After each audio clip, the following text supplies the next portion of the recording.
Have you ever felt like you're meant for something more, something greater than what you're currently experiencing?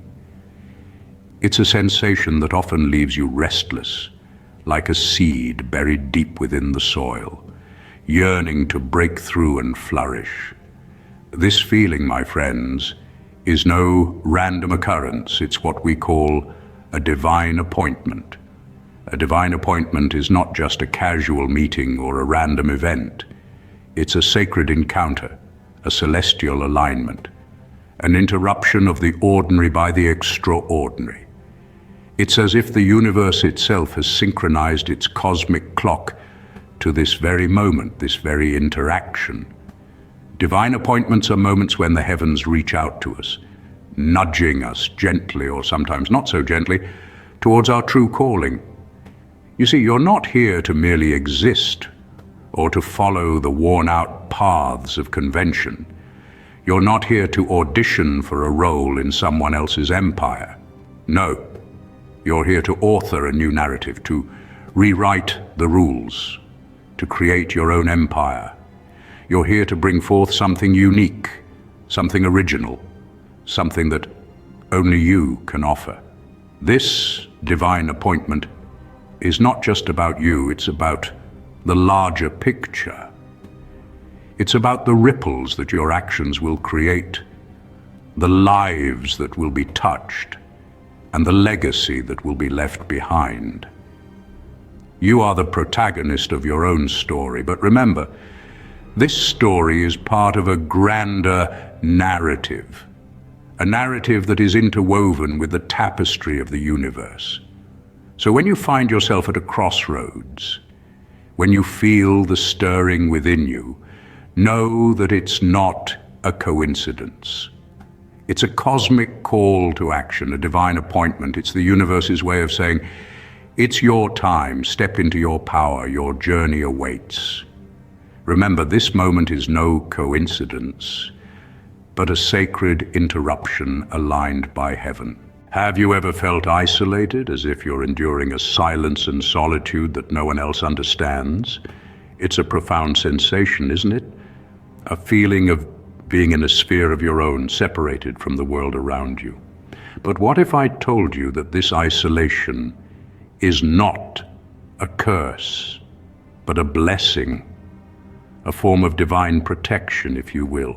Let's consider the caterpillar in its cocoon. It's isolated, isn't it? But within that solitude, it's undergoing a transformation, preparing for its divine appointment as a butterfly. Now, I want you to think of yourself as that caterpillar.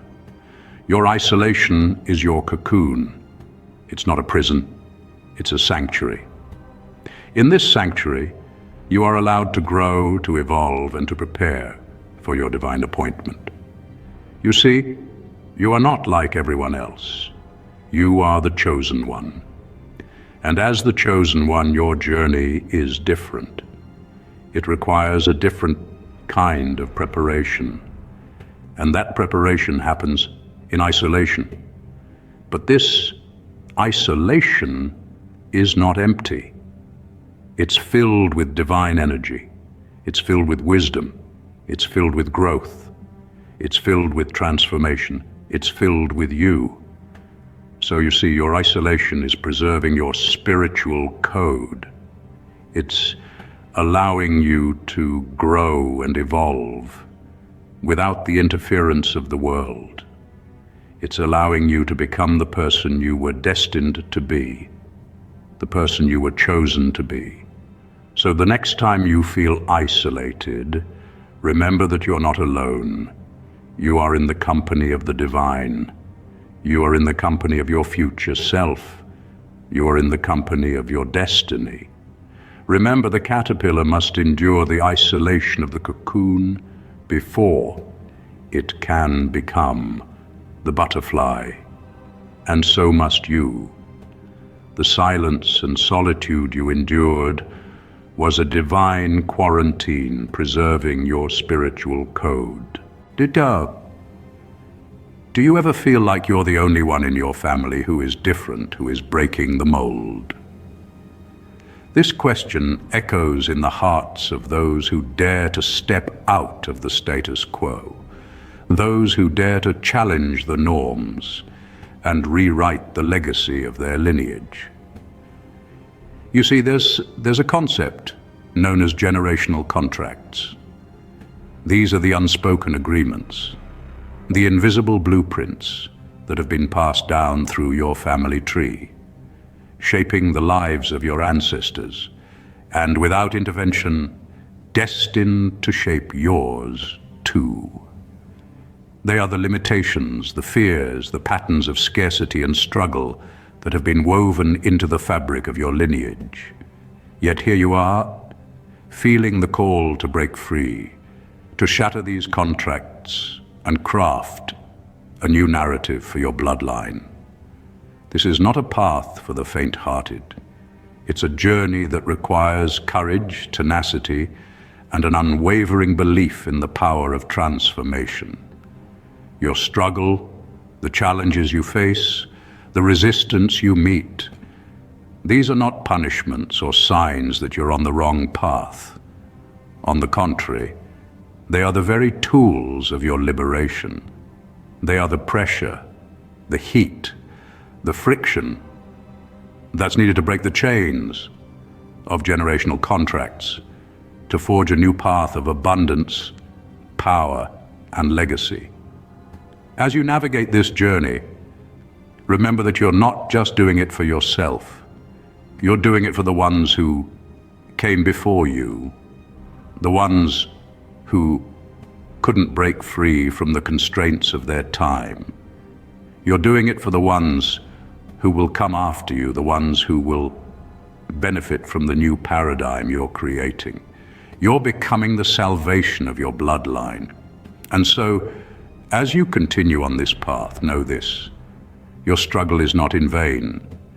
It is not a sign of failure, but a testament to your strength and your resolve.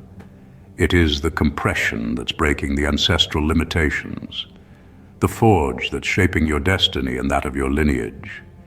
Your struggle is compression, breaking ancestral limitations, making you the salvation of your bloodline. Have you ever faced tests and trials that seem designed to challenge your resolve? You are not alone. These are what we refer to as the Guardian's tests. They appear in various forms and guises, each one tailored to your journey, each one a stepping stone towards your destiny. Guardian's tests are not random, nor are they punishments. They are the universe's way of ensuring that you are ready for the power and responsibility that comes with being chosen. They are designed to test your sovereignty, your ability to stand firm in your truth, even when the world around you is shaking. One of the most common forms these tests take is the charmer. These are the individuals, opportunities, even ideas that seem too good to be true. They may appear charming, alluring, but they are often distractions, veering you off your path. The test here is to remain steadfast, to discern the true from the false, to not be swayed by the superficial, but to hold on to your inner knowing, your inner compass. Then there are the tests from family. They may be the ones who love you the most, but they can also be the ones who challenge you the most. They may question your path, your decisions, your very calling. It is not out of malice, but often out of concern, fear, or their own limitations. Here the test is to love them, but not let their fears become your own. To respect them, but not let their doubts shake your faith. To listen to them, but not let their voices drown out your own. And finally, there is the test from your old self. This is perhaps the most challenging test of all. Your old self, with its old fears, old doubts, old patterns, will try to pull you back into the familiar, into the comfortable. But remember, you are not that person anymore. You have grown, you have evolved, you have been chosen. The test here is to let go, to shed your old skin, to fully step into the new. So remember, charmers, family, and your old self will test your sovereignty before you fully inherit your power. But these tests are not to break you, but to make you, to refine you, to prepare you, to ensure that when the time comes, you are ready to fully step into your power, into your destiny. Have you ever felt like you're on the verge of stepping into a new level of power and influence? If so, it's time to understand the significance of the crown and the vault. The crown, dear friends, is not a mere decoration or a symbol of power. It is an intricate technology, a divine apparatus that recalibrates reality and commands alignment. It is a celestial device that tunes us into the frequency of sovereignty, allowing us to command our circumstances rather than simply react to them. The crown is the key to unlocking our divine potential, our innate power to shape the world around us. The crown is more than just a symbol of authority. It is a tool for transformation. It equips us to break free from the constraints of the mundane and step into the realm of the extraordinary. It empowers us to transcend the limits of the physical world and tap into the boundless possibilities of the spiritual realm. Now let's consider the vault. The vault is the repository of our divine inheritance. It is not a physical space, but a spiritual one, where our legacy of abundance, power, and influence resides. And guess what? The vault is now open. It's ready for us to claim our inheritance, to step into our divine destiny. The throne is occupied. You are not waiting for your coronation. You are already ruling. You are operating in the frequency of sovereignty and legacy. The crown on your head is not a future promise, but a present reality. The vault's treasures are not locked away for a future date, but available to you now. The vault is open, the throne occupied. You are now operating in the frequency of sovereignty and legacy. Embrace this reality, for you are not just an inheritor of wealth, but a living embodiment of it. You are a source of influence and legacy that extends beyond financial success. You are a chosen one, stepping into a new paradigm of power and abundance.